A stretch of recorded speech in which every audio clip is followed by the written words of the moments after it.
ఇప్పుడు మామిడికాయ పులిహోర తయారు చేసుకుందుకి ఇవన్నీ పదార్థాలు: అల్లం, పచ్చిమిరపకాయలు, కరివేపాకు, మామిడికాయ, శనగ పలుకులు, పోపు సామాన్లు ఇవన్నీ కలిపేసి మనం మామిడికాయ పులిహోర తయారు చేసేసుకున్నాం. మనం ఇప్పుడు కళాయి కాలేసుకుని ఆయిల్ వేసుకున్నాం. ఇప్పుడు ఒకదాని మామిడికాయ పులిహోరకి పోపు పెట్టుకుంటున్నాం. మనం దీనికి శనగపప్పు, మినపప్పు, ఆవాలు 3 కలిపి ఒకే కప్పులోకి తీసుకున్నాం. దీన్ని దూరగా వేయించుకోవాలి. ఇది వేగిన వెంటనే ఇది వేగుతుంది. ఇప్పుడు మనకి ఇది దూరగా వేయించుకుని ఇది దూరగా వేగింది. దీంట్లో మనం ఎండుమిరపకాయలు కూడా యాడ్ చేసుకుంటున్నాం. ఎండుమిరపకాయలు కూడా దూరగా వేగాలి. ఎండుమిరపకాయలు వేగాక అప్పుడు మనం శనగపలుకులు వేసుకుంటున్నాం. ఏం వేసుకుంటున్నాం? శనగపలుకులు వేసుకుంటున్నాం. ఈ శనగపలుకులు కూడా దూరగా వేగాలి.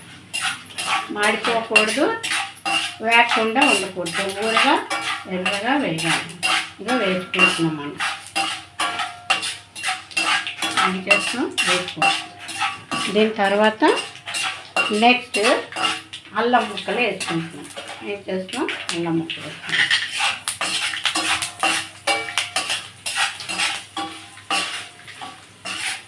అల్లం తర్వాత పచ్చిమిరపకాయ ముక్కలు వేసుకున్నాం. ఇంకా అక్కడ పచ్చిమిరపకాయలు వేసుకున్నాం ఫుల్గా.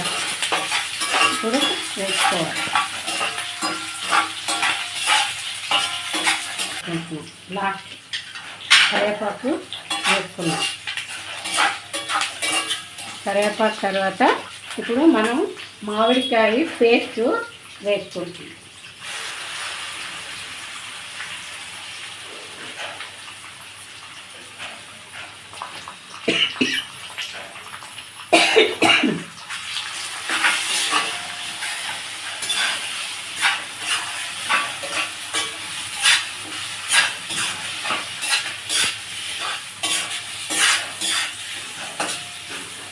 పసుపు వేసుకుంటున్నాం. ఉప్పు వేసుకుంటున్నాం. లాస్ట్ సరిపడేంత ఉప్పు ఇంట్లో వేసేసుకున్నాం. ఒక్కొక్కసారి దూరగా వేసుకుని అన్నంలో వేసుకున్నాము. దీన్నే మామిడికాయ పులిహోర. ఇంకా అన్నం కలుపుకున్నాం. ఈ మొత్తం తయారు చేసిన పేస్ట్లో అన్నం వేసుకుంటే ఇదే మామిడికాయ పులిహోర అవుతుంది.